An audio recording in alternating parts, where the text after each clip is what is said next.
Un rival gênant, un escort boy et des soupçons de détournement de fonds. Cela aurait pu être le point de départ d'un scénario d'un film noir. Pourtant, ce sont les éléments principaux d'un scandale politique bien réel qui a frappé la ville de Saint-Étienne et qui a vu son maire, Gaël Perdriau, être condamné à 4 ans de prison ferme et 5 ans d'inéligibilité avec exécution immédiate. Après ce jugement, il a décidé donc de démissionner de l'ensemble de ses mandats. Pour couper les ambitions politiques à son premier adjoint, Gilles Artigue, le maire Gaël Perdriau est accusé de l'avoir fait chanter pendant des années avec une vidéo filmée à son insu, un enregistrement qui le montre en compagnie d'un escort boy lors d'une soirée intime. Une affaire hors norme où se mêlent ambition politique et méthode sulfureuse.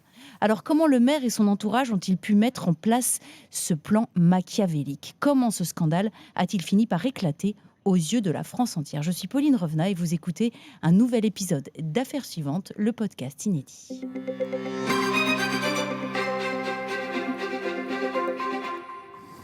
Sylvain Allemand, bonjour, vous êtes journaliste police-justice à bfmtv.com. Bonjour. Maître André Buffard, bonjour, vous êtes l'avocat de Gilles Artigue, la victime, et nous reviendrons avec vous sur cette affaire et sur le procès.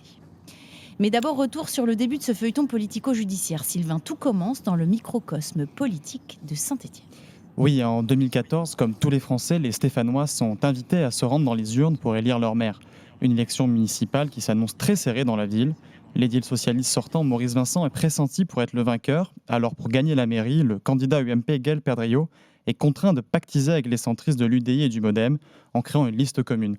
Pour se garantir le soutien des centristes, Gaël Perdriau promet un poste bien placé à la mairie à Gilles Artigue, poids lourd des centristes de la Loire et ancien candidat au municipal. Une promesse qui sera tenue. En 2014, Gaël Perdriau remporte l'élection et nomme Gilles Artigue comme premier adjoint. À ce moment-là, la vie politique stéphanoise est en façade, loin des scandales. Mais dans les coulisses, la réalité est moins reluisante. Oui, à peine en place à la tête de Saint-Étienne, l'entourage du nouveau maire doute de la loyauté de Gilles Artigue, à qui il prête des ambitions municipales. Des réunions s'organisent pour trouver un moyen de contrôler ce premier adjoint gênant dans la garde rapprochée de Gaël Perdriau. Parmi les têtes pensantes se trouve l'ex-directeur de cabinet du maire, Pierre Gauthieri, son ancien adjoint à l'éducation, Samy Kefi-Jérôme, et l'ex-compagnon de ce dernier, Gilles Rossary-Langlais. Et rapidement, le chantage à la sextape homosexuelle est choisi. Un stratagème qui ne doit rien au hasard, Sylvain. Oui, tout à fait. Sur la scène politique nationale et locale, Gilles Artigue n'a jamais caché ses valeurs traditionnelles et conservatrices. En 2013, il s'oppose notamment au mariage pour tous en raison de ses convictions religieuses. Lentement, le piège commence à se refermer sur Gilles Artigue qui ne se doute de rien, alors qu'en coulisses, le couple Kefi-Jérôme-Rossary-Langlais s'active dans l'ombre. Fin 2014, Gilles Artigue et Samy Kefi-Jérôme se rendent à une réunion à Paris. Pour ce déplacement, les deux hommes logent dans le même hôtel. Durant la soirée, l'ancien candidat se rend dans une chambre dans laquelle il trouve Samy Kefi-Jérôme, accompagné d'une connaissance. En réalité, il s'agit d'un escort boy recruté en amont. Ils se mettent à boire et à discuter. Samy Kefi-Jérôme quitte la pièce dans laquelle des petites caméras sont placées. Le travailleur du sexe, qui n'est pas au courant du piège, prodigue au premier adjoint un massage à caractère sexuel. Les images captées sont montées par Gilles Rossary-Langlais, un montage qu'il remettra à son compagnon Samy Kefi-Jérôme. Alors, Maître Buffard, on vient de l'entendre, le piège se referme donc assez rapidement sur Gilles Artigue. Pouvez-vous nous dire quand et comment votre client apprend qu'il est victime de chantage à la sextape ? Eh bien, 18 mois après cet enregistrement, Samy Kefi-Jérôme fait venir Gilles Artigue à son domicile et lui indique qu'il a quelque chose à lui montrer. Et à ce moment-là, il lui donne connaissance de l'enregistrement qui a été fait. Il lui explique qu'il s'agit effectivement d'un piège dans lequel il est tombé et qu'il appelle ça une laisse. Ce qui signifie pour lui qu'à partir de maintenant, il faudra que Gilles Artigue fasse exactement ce qu'on lui demande.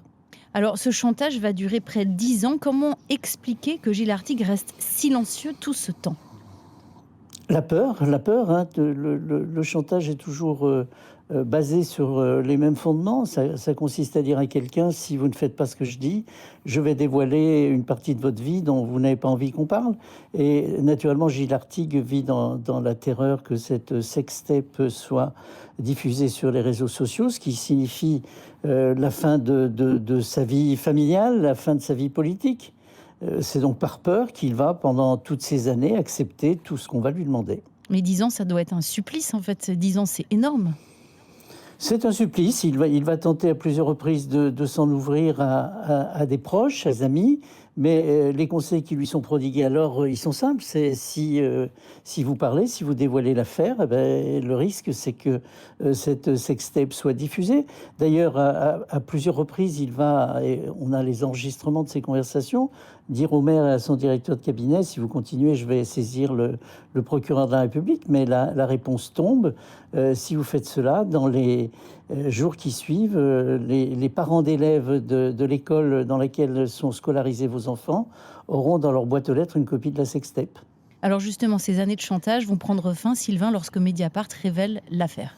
Oui, en août 2022, le média d'investigation dévoile dans ses colonnes la machination et les enregistrements. À Saint-Étienne, c'est la déflagration et l'indignation est unanimement partagée. De son côté, Gilles Artigue contre-attaque et porte plainte pour guet-apens en bande organisée.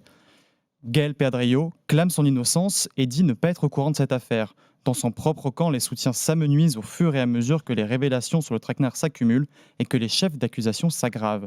Il finit par être exclu des LR et plusieurs membres de sa propre majorité municipale lui demandent de quitter son poste de maire. Malgré cela, Gaël Perdriau y reste accroché, mais consent tout de même à se mettre en retrait de son poste de président de Saint-Étienne Métropole. Une position que le maire continue de tenir alors que sa garde rapprochée, elle, le lâche. Oui, devant les juges d'instruction, l'ancien adjoint Samy Kéfi-Jérôme désigne Gaël Perdriau comme l'un des commanditaires de l'opération.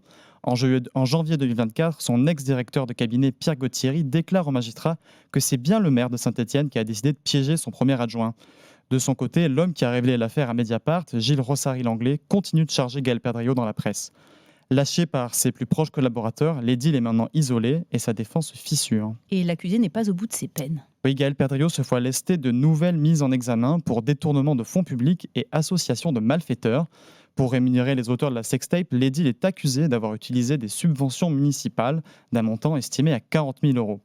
Deux couples à la tête d'associations stéphanoises étaient soupçonnés d'avoir servi à rémunérer les auteurs de la sextape en échange de prestations fictives financées par la mairie. Un aspect financier qui finit d'isoler le maire, désormais lâché par ses derniers fidèles de sa majorité municipale.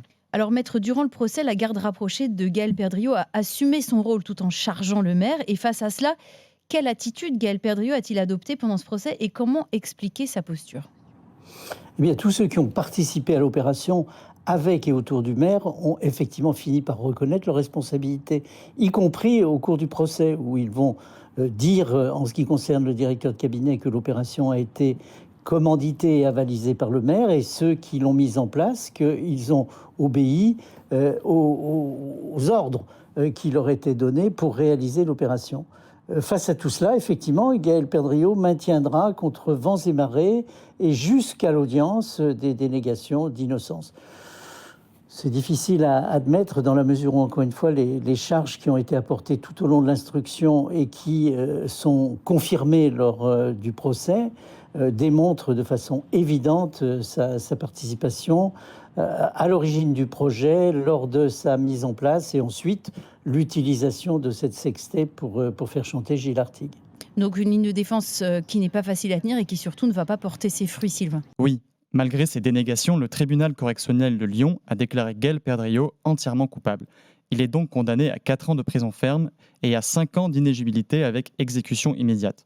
Pierre Gauthieri, ancien bras droit et chef de cabinet du maire, a été déclaré coupable de l'ensemble des faits, y compris de la complicité de détournement de fonds publics. Pour Samy Kéfi-Jérôme, l'ancien adjoint à l'éducation, qui avait servi d'appât et qui avait posé la caméra cachée, le tribunal a retenu une peine de 4 ans de prison, dont 1 avec sursis. Alors maître, après presque 10 ans de chantage, dans quel état était votre client pendant le procès? Et surtout, racontez-nous quelles sont ses réactions à l'annonce du verdict. Il est venu au procès essentiellement pour entendre que sa situation de victime soit, je dirais, consacrée. Et je dirais qu'il a très largement obtenu gain de cause, puisque tout au long des débats, encore une fois, tous les éléments qui ont été apportés, les aveux réitérés de ceux qui ont participé à l'opération, les éléments matériels, c'est-à-dire les enregistrements vidéo, audio, ont tous démontré que ce qu'il avait dit depuis le premier jour était vrai. Donc pour lui, ça a été une forme de soulagement que les choses puissent être dites. Un soulagement d'autant plus important qu'il avait face à lui, encore une fois, le maire qui niait contre vents et marées les faits qui lui étaient reprochés. Donc pour lui, ça a été, je crois, un moment fort qui lui a permis, encore une fois, de consacrer sa position de victime. Et puis surtout, il attendait de ce procès que les responsables de cette machination soient punis. Et à cet égard, il a obtenu très largement gain de cause. Et là, vous le disiez, maître, dès l'annonce du jugement, qui juge Gaël Perdriau pleinement responsable, l'ancien maire, le maire de Saint-Étienne, a crié à l'injustice et il a annoncé directement faire appel.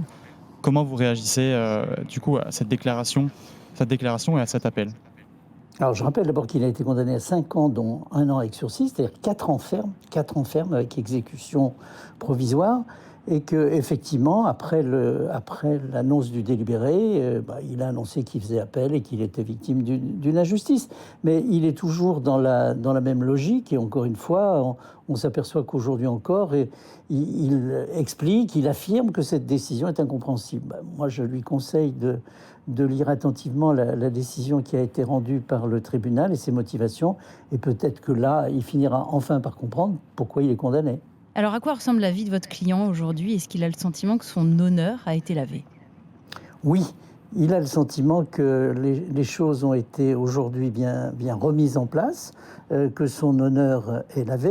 Il a quand même été contraint de changer complètement de vie à la suite de cela, puisqu'il a abandonné la vie politique stéphanoise et qu'il a même quitté la ville, puisqu'aujourd'hui il a une autre activité professionnelle dans le sud-ouest.